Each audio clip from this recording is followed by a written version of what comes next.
Break के बाद एक बार फिर से आप सभी दर्शकों का हार्दिक स्वागत है। मैं हूं आपके साथ श्वेता शर्मा और चलिए शुरुआत करेंगे छत्तीसगढ़ की तमाम अहम खबरों के साथ।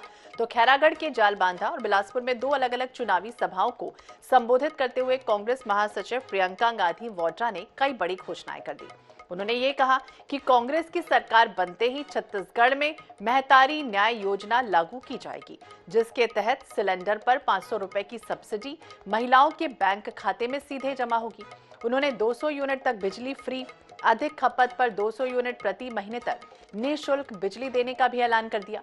प्रियंका गांधी ने कहा कि महिला स्वास्थ्य सहायता समूहों और सक्षम योजना के अंतर्गत लिए गए ऋण माफ किए जाएंगे। साथ ही आगामी वर्षों में 700 नवीन ग्रामीण औद्योगिक पार्कों की स्थापना होगी। प्रियंका ने राज्य के सभी सरकारी स्कूलों को स्वामी आत्मानंद इंग्लिश और हिंदी मीडियम स्कूलों में अपग्रेड किए जाने का भी ऐलान कर दिया।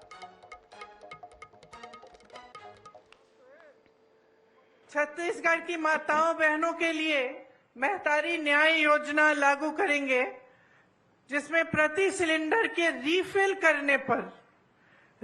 करने पर 500 रुपए की सब्सिडी आपको दी जाएगी। कांग्रेस सरकार बनते ही प्रदेश के 49,63,000 उपभोक्ताओं में से 42 लाख उपभोक्ताओं जिनकी मासिक खपत 200 यूनिट बिजली से कम है, उनका बिजली बिल पूरी तरह से माफ होगा।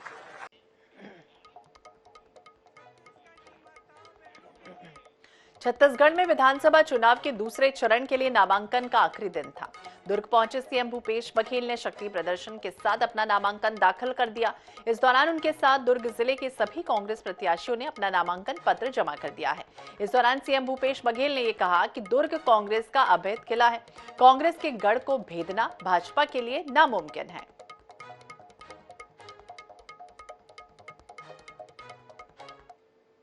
दुर्ग किला भेदना आसान नहीं है। एक आध दो बार गलती से वो लोग पिछले समय उस पिछले में आ गए थे, लेकिन ये दुर्ग तो कांग्रेस का दुर्ग है और हमेशा यहाँ 77 में भी हम लोग अधिकांश सीट जीते थे, 80 में अधिकांश सीट जीते थे, तो ये कांग्रेस का हमेशा गढ़ रहा है। छत्तीसगढ़ को जनता देने के लिए उनके पास कुछ नहीं, अभी तक कोई एक भी वादा छत्तीसगढ़ की जनता से नहीं किए हैं। मतलब उनको भी पता है कि हम लोग यदि कोई गारंटी देंगे, कोई घोषणा करेंगे, उसमें छत्तीसगढ़ की जनता विश्वास करने वाली नहीं है। भरोसा तो केवल कांग्रेस पर है, कांग्रेस की सरकार पर है और सरकार के मुखिया भूपेश बघेल पर है। और 4 नवंबर को यूपी के सीएम योगी आदित्यनाथ छत्तीसगढ़ आएंगे। इससे उनका रणनीतिक दौरा माना जा रहा है। माना भी जा रहा है कि योगी आदित्यनाथ कवर्धा में मोहम्मद अकबर को घेरेंगे, साथ ही भिलाई में प्रेम प्रकाश पांडे के लिए रोड शो भी करेंगे। छत्तीसगढ़ में विधानसभा चुनाव के पहले चरण की वोटिंग के लिए महज एक सप्ताह का समय बाकी है। ऐसे में धान और किसान एक बार फिर सबसे बड़ा मुद्दा बनकर सामने आया। अब यही वजह है कि कांग्रेस नेता राहुल गांधी ने भी खेत में पहुंचकर सियासी फसल काटने की कोशिश की, लेकिन अब इसे लेकर राजनीति भी तेज हो गई है। देखिए खास रिपोर्ट।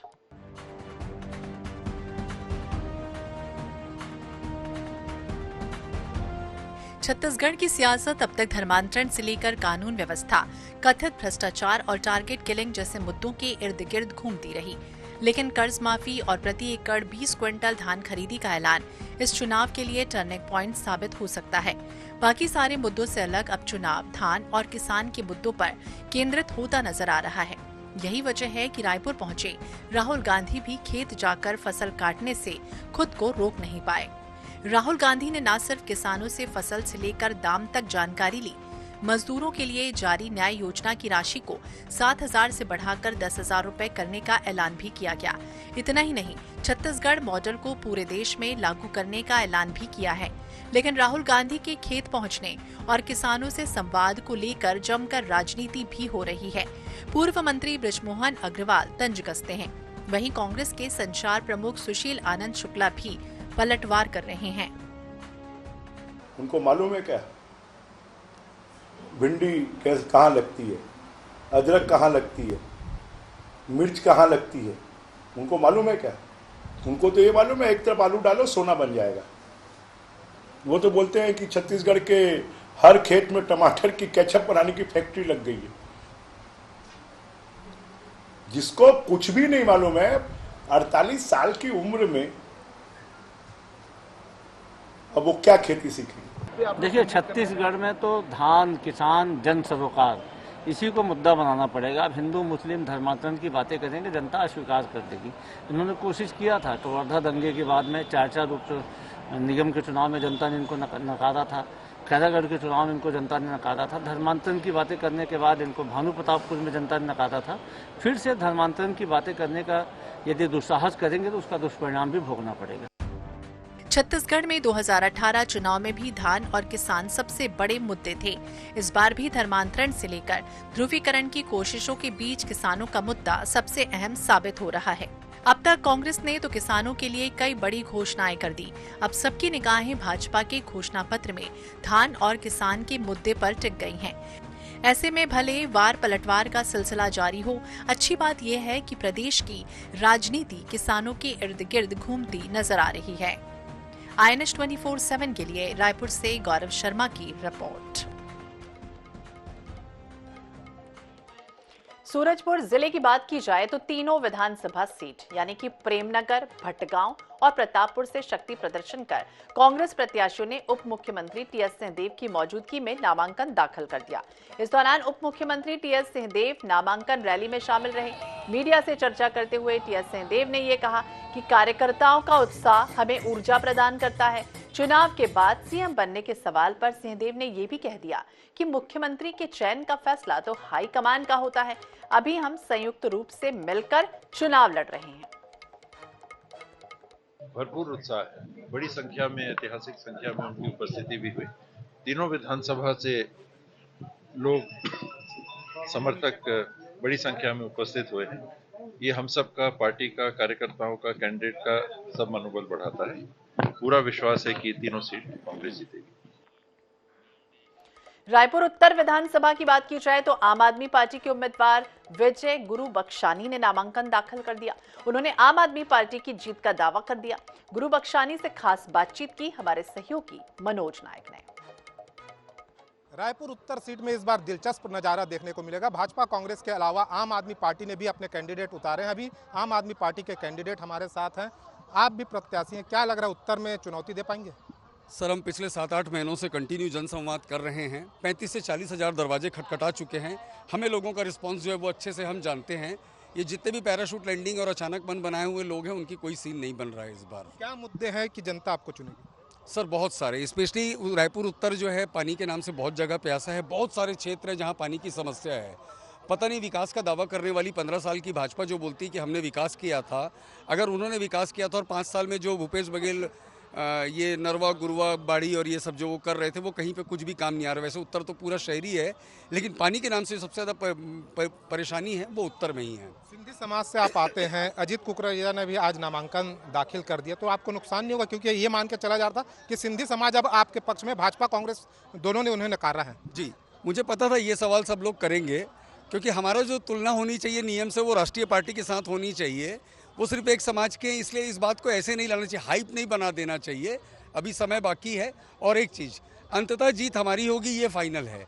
अलग अलग मानसिकता से लोग चुनाव लड़ते हैं, हमारी मानसिकता स्पष्ट है कि हमको जीतना है। तो ये थे आम आदमी पार्टी के कैंडिडेट और वे साफ दावा कर रहे हैं कि रायपुर उत्तर में इस बार जो है जनता जो है उन्हें ही चुनेगी और आम आदमी पार्टी बहुमत के साथ सरकार भी बनाएगी। कैमरामैन अविनाश चौबे के साथ मनोज नायक, INS 24/7 रायपुर। तो चलिए बात करेंगे दुर्ग की, जहां वैशाली नगर सीट से स्वाभिमान मंच के प्रत्याशी शंकर लाल साहू ने नामांकन दाखिल कर दिया। शंकर लाल पिछले 35 वर्षों से मुक्ति धाम में लाश जलाने का काम करते आ रहे हैं। नामांकन दाखिल करने के दौरान उनके साथ फिल्म पीपली लाइफ के कलाकार ओंकार दास मानिकपुरी भी मौजूद रहे। ओंकार दास ने INS 24/7 से खास बातचीत की। ओंकार दास मानिकपुरी उर्फ नत्था जी, जो पिपली लाइफ में आप जिनको देखे थे, बहुत प्रसिद्ध कलाकार है। रामनगर मुक्ति धाम के शमशान घाट वाले प्रत्याशी है छत्तीसगढ़ स्वाभिमान मंच से। शंकर लाल साहू के समर्थन में आप आए हो, क्या क्यों समर्थन कर रहे हो? दोस्त है, अब इसको समर्थन कहे या साथ देना कहे, हम ऐसे तो दोस्त है, इसलिए मैंने आया है। और जब तक रहूंगा यहाँ 6 तक के हूँ तो 6 तक के ही इनका साथ दे पाऊंगा। आप तो स्टार हो, मतलब कहीं ना कहीं फिल्मकार हो, आपकी तो डिमांड होती है कहीं ना कहीं प्रचार करने की। तो इस बीच प्रचार के लिए कहीं जा रहे हो कि नहीं जा रहे हो आप? नहीं, अभी तक के तो मैं कहीं प्रचार पे नहीं गया हूँ। यहाँ इसलिए आ गया हूँ कि ये मेरा दोस्त है और मैं 24 तारीख को यहाँ आया तो उन्होंने कहा भाई मैं इलेक्शन लड़ रहा हूँ, तो मैं बोला चलो ठीक है, देखते हैं जो भी होता है। क्या प्रचार में कैसे अपील करोगे? कैसे थोड़ा सा अपील कर दो शंकर लाल साहू जी के लिए। अब भाई ये तो मैं अभी नहीं बोल पाऊंगा, उसके लिए बनाना पड़ेगा कुछ, तभी बोल पाऊंगा। बनाओगे उनके लिए? जी। ये नत्था जी थे जो कहीं ना कहीं अपने दोस्त शंकर लाल साहू के लिए प्रचार करने आए हैं और प्रचार में जीत का दावा भी कर रहे हैं। दुर्ग से प्रदीप राव के साथ आनंद ओझा। छत्तीसगढ़ विधानसभा चुनाव में छत्तीसगढ़िया क्रांति सेना ने भी दस्तक दे दी है। क्रांति सेना ने जोहार छत्तीसगढ़ पार्टी का गठन कर 46 प्रत्याशी मैदान में उतारे हैं। जोहार छत्तीसगढ़ पार्टी के प्रदेश अध्यक्ष अमित बघेल ने स्थानीय बनाम बाहरी का नारा दिया। उन्होंने ये कहा कि पार्टी परदेशिया प्रत्याशियों को इस बार धूल चटाएगी। छत्तीसगढ़िया क्रांति सेना पार्टी ने अपनी पार्टी बनाई है, जोहार छत्तीसगढ़ पार्टी, और उसके संस्थापक अमित बघेल अभी हमारे साथ हैं, उनसे ही सीधे बात करते हैं। नामांकन दाखिले की अंतिम तारीख थी आज, कितने मैदान पूरे उतर रहे हैं, कितने प्रत्याशी उतर रहे हैं मैदान में? आज दूसरा चरण के मतदान के चुनाव के आखिरी तारीख है और भारतीय जनता पार्टी, कांग्रेस पार्टी जतका राष्ट्रीय राजनीतिक दल है तेकर मन के आखिरी खिला ठोके के काम जोहार छत्तीसगढ़ पार्टी के प्रत्याशी मन, सेनानी भाई बहनी मन करे हैं और सब सीट बहुत शानदार तरीका से लड़त हन और जीतबो। मात्र 46 पर उतर रहे, 90 पर लड़ने का दावा कर रहे थे आप लोग। अब छत्तीसगढ़िया मन आबे नहीं करी टिकट मांगेला तो मैं घर जाके तो नहीं दे सकूँगा। जतका आइन भर भर के टिकट पाइन और आदत पर है दिल्ली से टिकट लाते तब समझ में आते कि हाँ हम टिकट लाने हैं। अब दिल्ली से टिकट नहीं, छत्तीसगढ़ महतारी के आंचरा में टिकट बंधा है, ओकर लइका मन छोड़ें, टिकट ला धरें, विधानसभा जाए, लोकसभा जाए, राज्यसभा जाए के लड़ाई सीटें जीतने की उम्मीद कर रहे हैं। मैं भविष्य वक्ता न हो, छत्तीसगढ़िया भाई बहनी मन पूरा मेजॉरिटी में जिता करके हमला भेजी और हम सरकार बना। ये थे अमित बघेल जो कि साहब कह रहे हैं कि वे इस बार जो है चुनावी ताल ठोक रहे हैं और इस बार उन्हें पूरी उम्मीद है कि उनकी पार्टी जो है अच्छा परफॉर्मेंस करेगी। कैमरामैन अविनाश चौबे के साथ मनोज नायक, INS 24x7 रायपुर। इधर भिलाई नगर विधानसभा सीट से बीजेपी प्रत्याशी प्रेम प्रकाश पांडे ने खुर्सीपार में चुनाव कार्यालय का उद्घाटन किया और विधि विधान के साथ कार्यालय का उद्घाटन वो करते दिखे। पांडे ने कार्यकर्ताओं से ये कहा कि 2 नवंबर से एक एक कार्यकर्ता के घर जाएंगे, साथ ही जनता को बताएंगे कि भिलाई को बचाना होगा। इसी के साथ भिलाई बचाओ अभियान का आगाज हो जाएगा।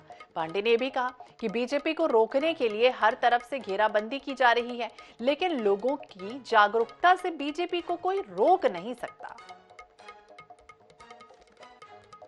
भिलाई बचाने की जरूरत इसलिए है कि भिलाई में जहां लोग इसको एजुकेशन हब के रूप में जानते थे, आज क्राइम हब के रूप में बन गया। हर तरह का क्राइम, लोहा चोरी, नशा, अपराध, और नशा में शराब, तो शराब अब ब्राउन शुगर तक यहाँ बिक रहे हैं। अब देखिए, कल नामांकन का अंतिम दिन था। ऐसे में जांजगीर चांपा के भी सभी विधानसभा के JCC प्रत्याशियों ने भी अपना नामांकन दाखिल कर दिया। वामगढ़ विधानसभा से गोरेलाल बर्मन, अकलतरा विधानसभा से ऋचा जोगी और जांजगीर चांपा विधानसभा से रविंद्र द्विवेदी ने फॉर्म भर दिया है। दरअसल गोरेलाल बर्मन कांग्रेस से टिकट मांग रहे थे, लेकिन कांग्रेस ने उन्हें टिकट नहीं दी, जिसके बाद उन्होंने JCC का दामन थाम लिया। की कृपा है मुझ पर और जनता का आशीर्वाद है। हमारे प्रथम मुख्यमंत्री, हमारे परम श्रद्धेय स्वर्गीय अजीत जोगी जी, हमारे बाबूजी, उनका नाम है और ये जब तीनों चीज़ मिल जाती हैं, तीनों बातें, तो उसमें फिर हार का कहीं कोई नाम ही नहीं होता है और हम विजय हमारी ही होगी। इधर रायगढ़ से भाजपा प्रत्याशी OP चौधरी, लैलूंगा से सुनीति राठिया और धर्मजयगढ़ से हरीश चंद्र राठिया ने नामांकन दाखिल कर दिया। इनके अलावा भाजपा से बगावत कर निर्दलीय चुनाव लड़ रही गोपिका गुप्ता और कांग्रेस के बागी नेता शंकर लाल अग्रवाल ने भी अपना नामांकन दाखिल कर दिया। इनके अलावा पूर्व महापौर किन्नर मधुबाई ने भी अपना नामांकन दाखिल किया। भाजपा प्रत्याशी ओपी चौधरी ने ये कहा है कि जनता के आशीर्वाद से हम सब ने नामांकन आज दाखिल कर दिया। देखिए, आज हम अपने नेता धर्मेंद्र प्रधान जी के साथ में और हमारे भारतीय जनता पार्टी के सभी कार्यकर्ताओं के साथ में दल बल के साथ आज यहाँ पर नामांकन दाखिल किए हैं और हम अपने लेलूंगा विधानसभा में भारतीय जनता पार्टी जीत का परचम फहराएंगी। और आज नामांकन दाखिल की हूँ और मेरे ग्रामीण और यहाँ की जो महिलाएं हैं वो भी बहुत उत्साहित हैं। उनका खुद वो फोन कर रही हैं, सब बधाइयाँ दे रही हैं और मुझे लगता है जितना मैं मेहनत की हूँ, मेहनत का परिणाम बहुत ही अच्छा आने वाला है। बलौदाबाजार के दशहरा मैदान में बीजेपी ने जनसभा का आयोजन किया, जिसमें केंद्रीय मंत्री रामेश्वर तेली सहित भाजपा की तीनों विधानसभाओं के प्रत्याशी शामिल रहे। आम सभा को संबोधित करते हुए केंद्रीय मंत्री रामेश्वर तेली ने कांग्रेस पर जमकर हमला बोला। ये कह दिया कि कांग्रेस ने केवल 5 सालों में राज्य के कर्ज को 85,000 करोड़ तक पहुंचाया। अब कांग्रेस छत्तीसगढ़ को कर्ज में डुबोती जा रही है। इसके अलावा उन्होंने भाजपा के प्रत्याशियों को जनता से जिताने की अपील की है। 15 साल की डॉक्टर रमन सिंह के द्वारा क्षेत्रों में कराए गए विकास कार्य और भूपेश सरकार की असफलता, छत्तीसगढ़ की जनता से 36 वादे करने के बाद एक भी पूरा करने में वो सफल नहीं हुए। इस मुद्दे के लेकर हम जनता के बीच जा रहे हैं। जो किसानों का मुद्दा है, कर्मचारियों का मुद्दा है और गरीब लोगों का जो आवास नहीं दे पा रहे, ये सारे मुद्दे हैं। भारतीय जनता पार्टी सरकार की उपलब्धियों को लेकर जा रहे हैं, जो गरीब किसान और मजदूर के लिए है, सबके लिए योजनाएं जो मोदी सरकार ने लागू की है।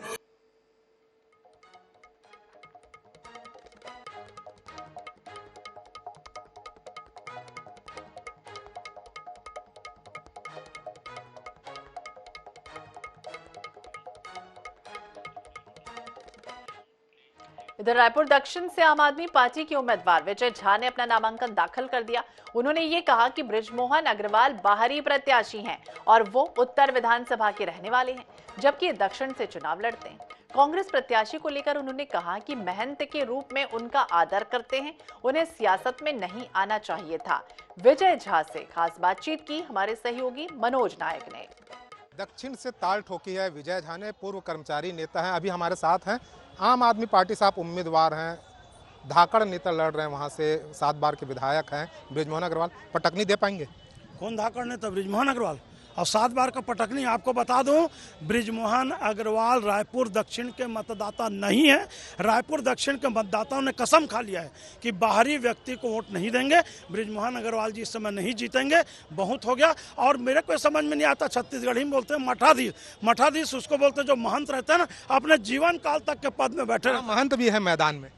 देखिए, महंत जी के बारे में मैं आज कुछ नहीं बोलूंगा, उनके पिताश्री का निधन हुआ है, विनम्र श्रद्धांजलि अर्पित करता हूं। लेकिन महंत जी रायपुर दक्षिण से चुनाव नहीं लड़ना चाहते थे, उनको जबरदस्ती बलि का बकरा बनाया गया। और छत्तीसगढ़ में ऐतिहासिक है कि हर कोई बोलता है बृजमोहन अग्रवाल का फिक्सिंग रहता है, उसका सामने वाला कांग्रेस का कैंडिडेट वो जो चाहते हैं वो मिलता है। इसका कारण है, मैं जो समझ रहा हूँ, पार्टी ने देर नहीं कर दी आपको प्रत्याशी बनाने में? नहीं, मुझको बहुत चखा गया, बहुत टेस्ट किया गया और उसके बाद दिया गया है। हमारा जो 57 कैंडिडेट है ना, वो सब जीतने लायक कैंडिडेट है, इसलिए उनको दिया गया है। और मैं रायपुर दक्षिण में महंत जी को और बृजमोहन अग्रवाल जी को हो गया बहुत, घर में बैठे महंत जी को या तो मंदिर में घंटी बजा ले या नेतागिरी कर ले। छत्तीसगढ़ी में कहावत है, एक ठन मुँह है हंस ले या रोले, या तो नेतागिरी करो या मंदिर चला लो। तो मैं बहुत आप सबके आशीर्वाद से मीडिया के सभी साथी को, इलेक्ट्रॉनिक और प्रिंट मीडिया को धन्यवाद देता हूँ। आपके बदौलत कर्मचारी संघ में मैं 0 से 99 तक पहुँचा था। अब दक्षिण में, उत्तर में हमारे विजय गुरु बख्शाणी जी, हम लोग चुनाव जीत के बताएंगे 2 विजय तो आई हैं।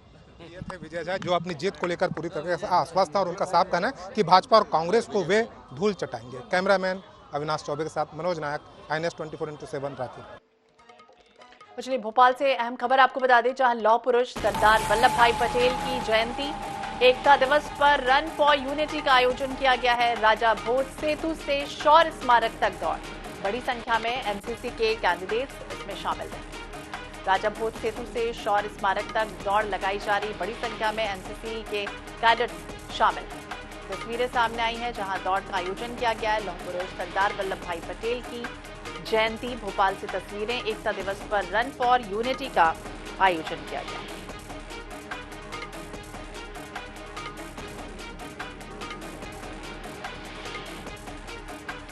लौह पुरुष सरदार वल्लभ भाई पटेल की जयंती के अवसर पर एकता दिवस पर रन फॉर यूनिटी का आयोजन किया गया है। तो 31 अक्टूबर को भारत की एकता के सूत्रधार कहे जाने वाले लौह पुरुष सरदार वल्लभ भाई पटेल की आज जयंती है।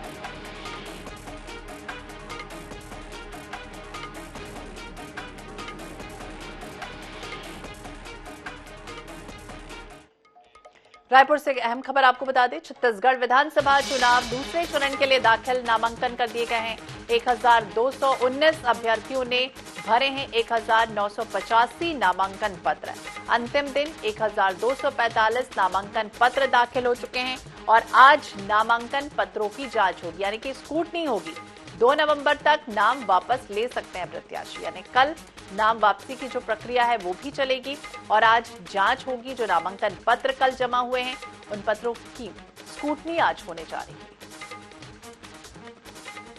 ये संख्या आपको बताई गई है INS 24/7 के माध्यम से कि कितने प्रत्याशियों ने अपना नामांकन पत्र दाखिल कर दिया है। दूसरे चरण के लिए अपना नामांकन पत्र तमाम उन प्रत्याशियों ने दाखिल किया। 1219 अभ्यर्थियों ने 1985 नामांकन पत्र भर दिए हैं और अब पूरी तरह से तैयारियां शुरू हो चुकी है। अंतिम दिन 1245 नामांकन पत्र दाखिल हुए और आज नामांकन पत्रों की जांच यानी कि स्क्रूटनी होगी और कल 2 नवंबर तक नाम वापस लिए जा सकते हैं।